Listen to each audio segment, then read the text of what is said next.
Value is experience. Experience is value.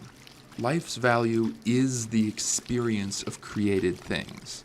A thing does not have value because it exists. It has value because it is a thing which is experienced to exist. A great work of art is not inherently valuable. It is valuable because it is a thing experienced by the people whom it was created by and for. Religion can be viewed as a way to find the value of community.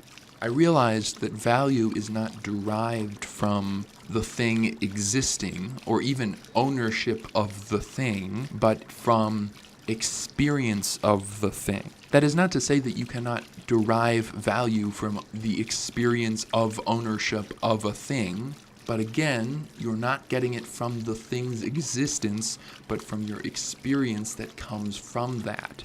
By the same note, immaterial things have value.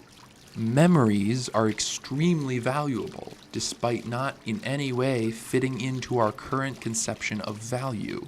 Abilities, by this same note, are extremely valuable. Put very directly, memories and abilities cannot be sold. If they could be sold, what would they be worth? And yet, for some reason, we know that they are valuable to us. Why are they valuable to us? These things are valuable to us because of the experience that they give us. Even the memory of an experience is a valuable thing. That is the experience of the memory of an experience.